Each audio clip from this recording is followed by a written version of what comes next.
All right. You're in the meantime with Mean Dave, number 5 episode. What YouTube tubecast episode number 5 on location with Victor Pacheco. Pacheco. Make sure you get that right on. That's right. We're here in Pittsburgh today. We're in Pittsburgh. This is Victor Pacheco.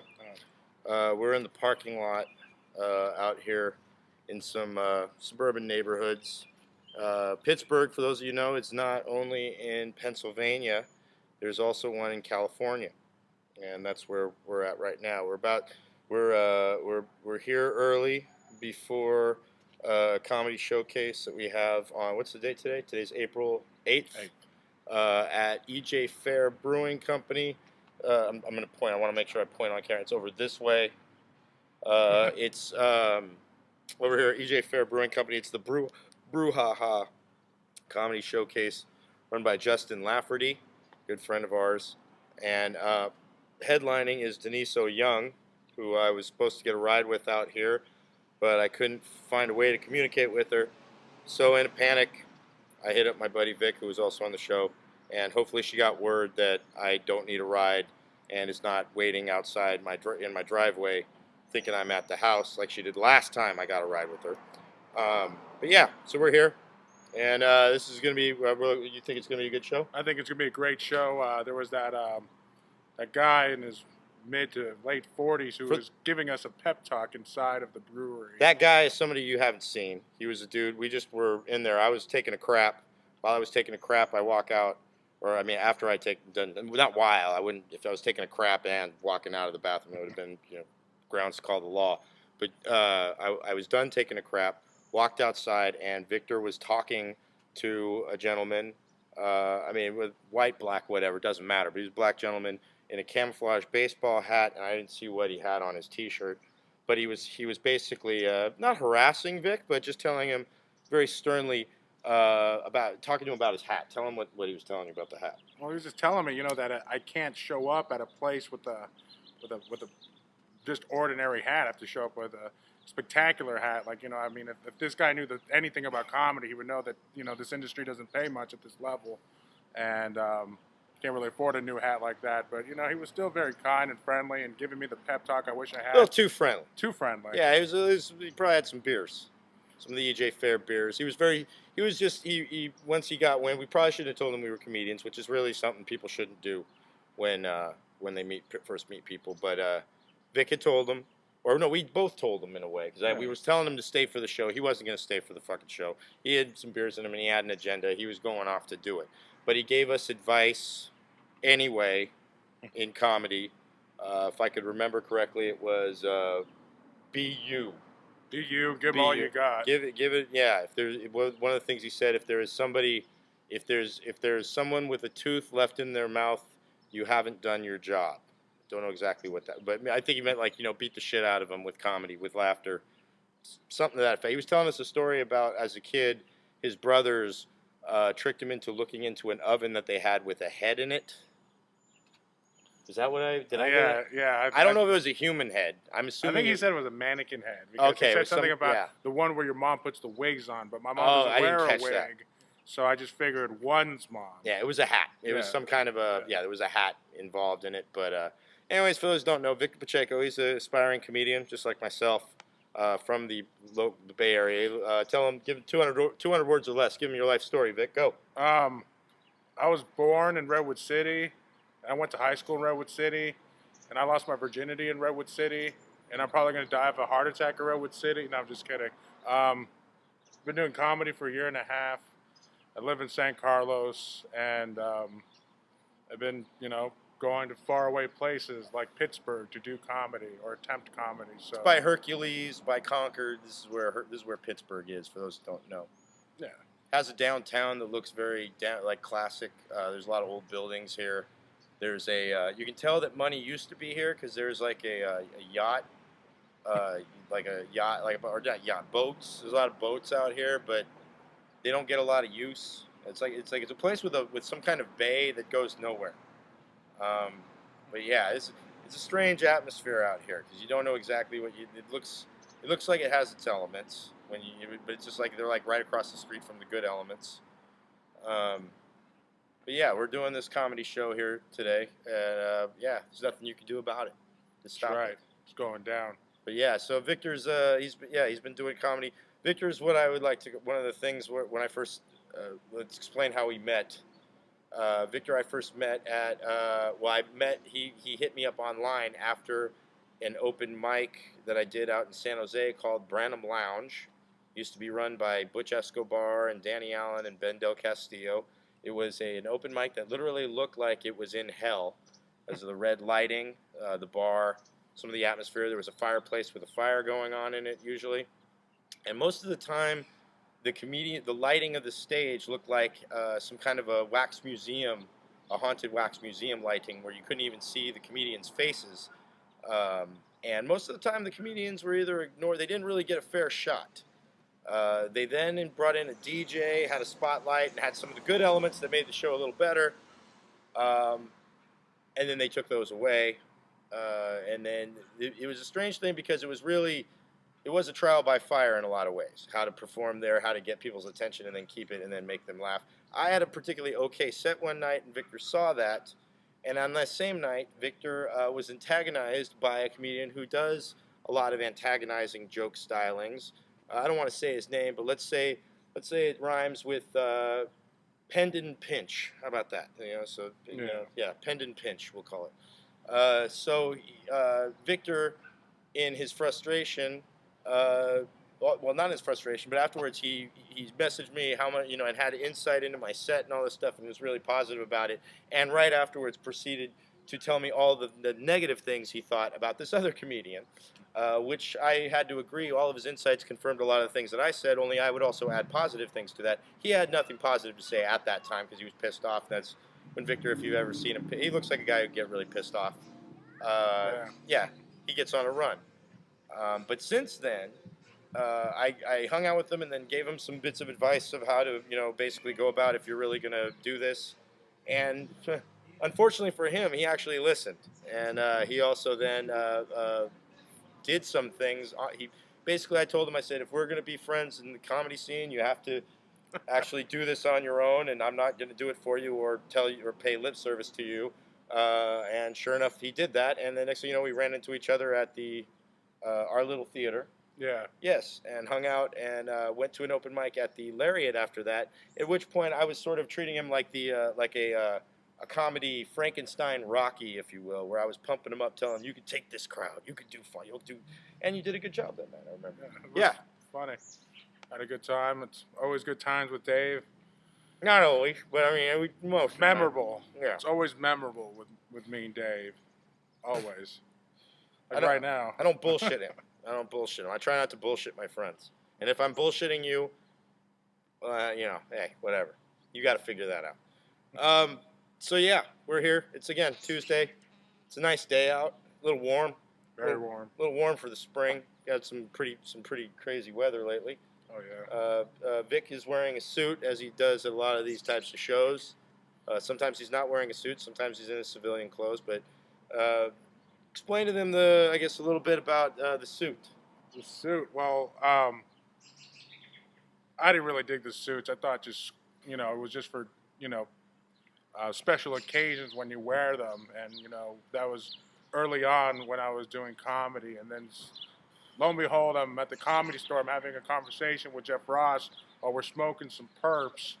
And perps is herbs. It's weed. Yeah. Yeah. So it's a type of weed. Yeah. And so we're just hanging out, and he asked me if I always rock the suits, and I say no. This is actually my first time I wear a suit on stage, and he said, well, maybe you should consider wearing suits all the time. You're looking pretty fly.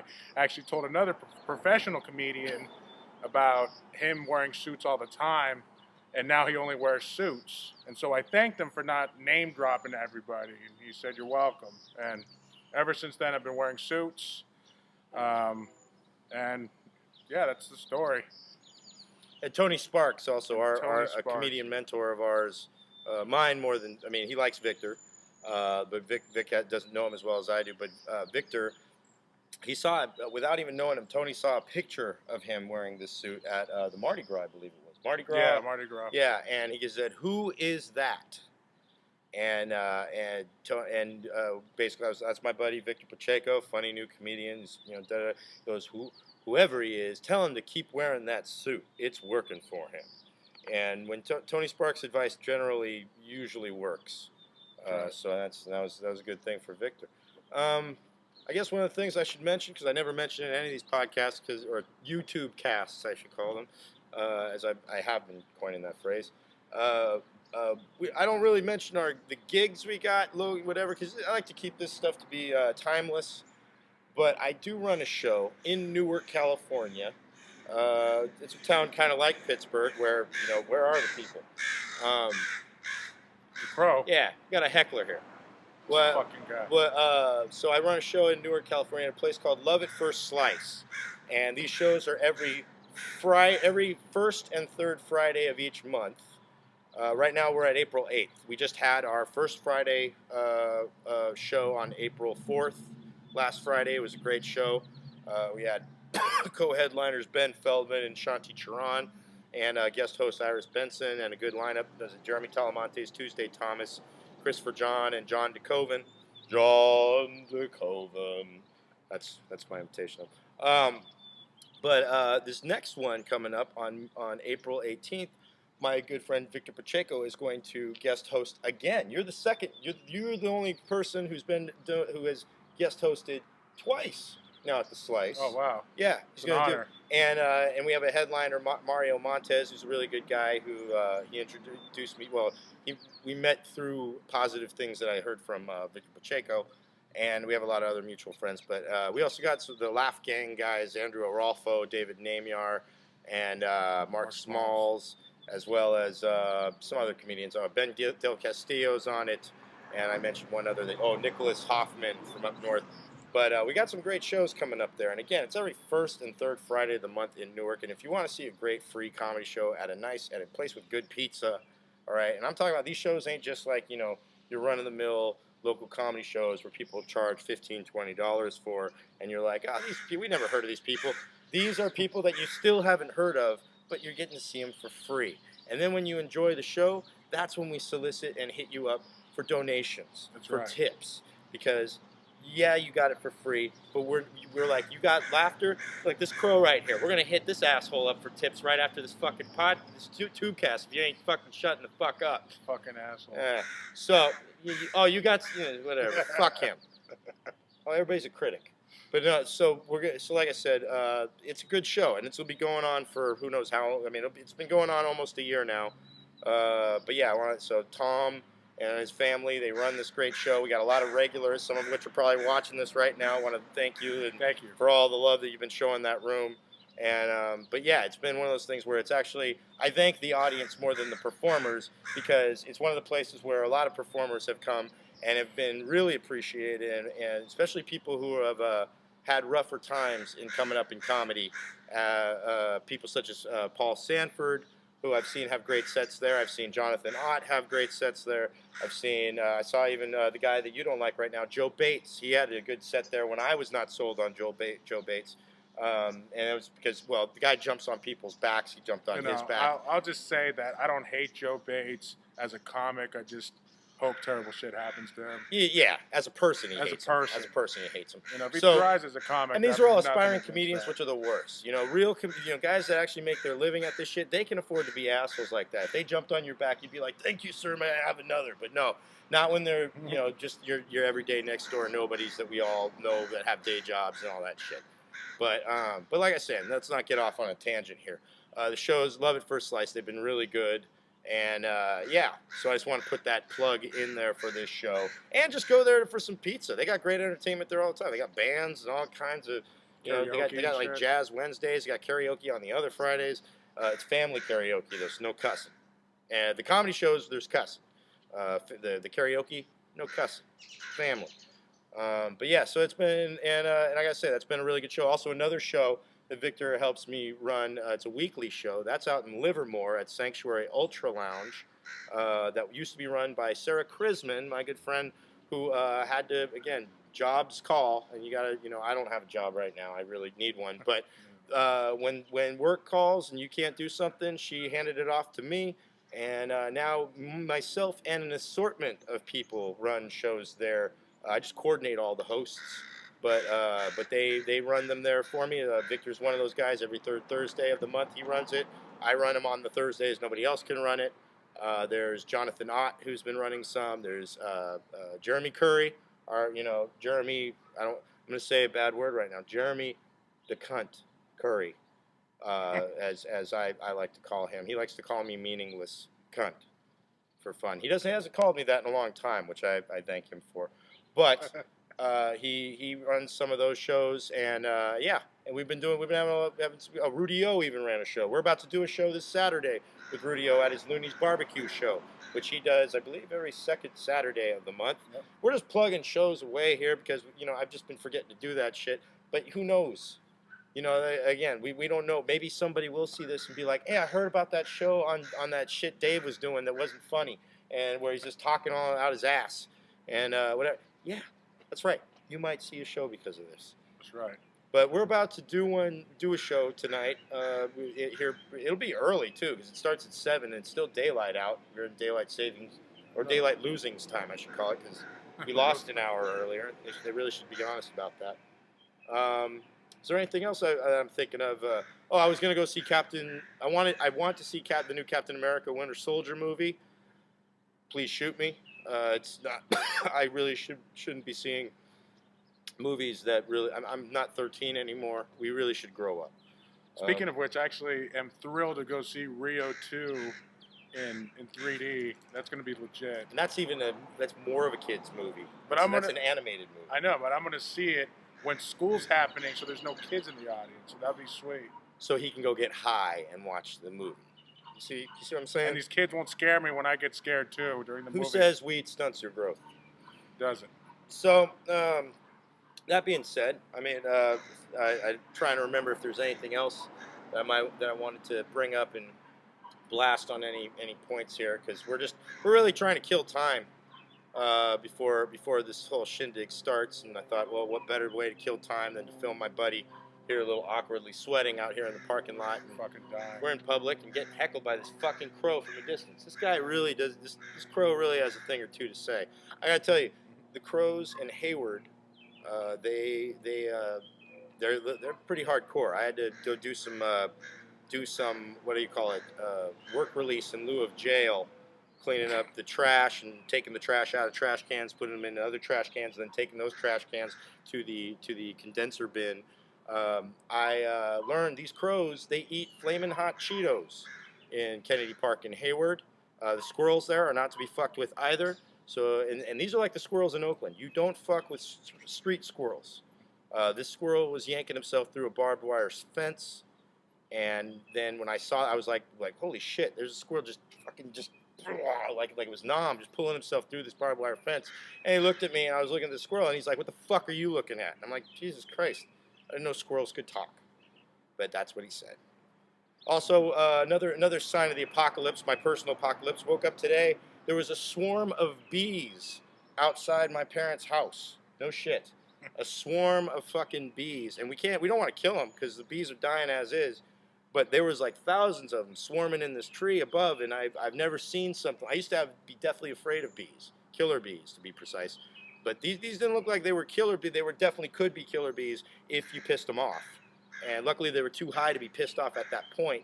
But we drove by them in the safety of an automobile like it was a safari, and I got to check this out. And it was a pretty amazing sight to see. If you have not seen a swarm of bees in the wild of just, not being held by a beekeeper, it's pretty intimidating. You feel a little bit of the fight or flight syndrome taking place. So I had a yellow jacket come into my room and just sting me while I was awake, and unlike a regular honeybee, it didn't die. So I had to, yellow jackets, they don't die when they sting you. Bees do. Oh, there's a bee right here. Look at that. Oh, look at that. That's a big ass motherfucker. It's a fucking bumble, dude. That is a big bee. Dude, look at that. Oh wait, he's not. Don't worry about him. He's gonna be fine. Don't worry about it. If they smell fear. That's the thing. They smell fear. Talk about a happy accident right there. We had a guest set from the bee. Jesus Christ. That's it. See how nervous he gets about the bees? But everybody tell you about the birds and the bees. We're getting the birds and the bees today, right here, The fucking live, crows. live for the audience to enjoy later.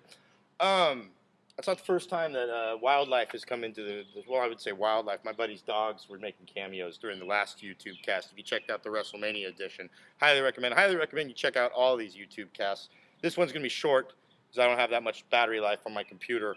And we're in a parking lot, for Christ's sake. They're gonna probably call the cops later if we're talking too much. But no, tell them also your bedroom is a dangerous place lately. Not just a yellow jacket. Not just a yellow jacket, tell but what happened? actually had a fire take place in my room. I had a pillow fall under my heater, and that engulfed in flames, which woke me up because I thought the room was actually I could smell the smell even in my sleep. I wake up and my pillow's on fire on the floor, and there's all this smoke. And then, I put it out with my hand as best as I can, and I actually run to get some water, and I come back, I put it out, and, pretty much the second I pull it out, my father comes into the room because I'm a loser and I live at home with my parents, and he comes in, and Doesn't without make you a loser, skipping but a go beat, well, in this case it does, because he made me feel like a loser, because he just starts yelling at me saying, what the hell's your problem? You're an idiot. And I'm like, Dad, this is an accident. I'm sorry. He's like, oh yeah, and I'm sorry. He's going to put my house back together. I burned my fucking pillow, so... I liked how your dad was more concerned about his house than his son. My dad was way more concerned about the house. Yeah, that's me. a good father, right? That's shout out to Mr. Pacheco. Yeah, shout out. Who's not going to watch this? Yeah, not at all. But I mean, well, you got a picture of your mom flipping you off, and she wanted you to delete that photo too. So yeah. So, anyways, that's where he's at. And then he posted a pic. Of course, when anything happens to Victor, he takes a picture of it and posts it on Facebook. And I actually made the point that it kind of looked like dirty chonies. Dirty underwear for those of you who don't know what chonies are, but yeah, it kind of looked like you had like you actually had an ass blast. I've had ass blasts like that, but I've never been caught in my underwear. Then that burned holes in his shorts. No. Yeah, so it was a pillow, and it was burned, and and everybody had to, of course, chime in jokes. That's what happens when you have too many comedian friends on your Facebook page. Trying to get more acquainted with Twitter, so I can start doing all the tweet twat, and then probably when I get a phone, I'll be doing the Instagram shit. There's also there's all this horrible social media. Vines and we really need to stop all this shit, man. The 6-second videos are just awful. I don't even watch them. Vines. The Vines. I don't even watch those. I mean, I've seen people post them. I just see the face. I'm not watching 6 seconds of dumb. Yeah. It's just not. But I'm old. I'm near death. We're both. I mean, he's young. He's in his 20s. I'm in my late 30s. But that's what I'm saying. I'm looking forward to a dirt nap sometime. With that being said, I think that's a great way to wrap up this week's In the Meantime with me and Dave on location in Pittsburgh here with Victor Pacheco. Also, are there any other things you want to suggest? Any plugs? Since this has mostly been advertising for shit that people probably won't be doing. Oh, I know. We'll come out to Sanctuary Ultra Lounge on Thursday. 7:30 to 9. 7:30 to 9. With some kick-ass karaoke afterwards. That's right. So come for the comedy and stay for the karaoke.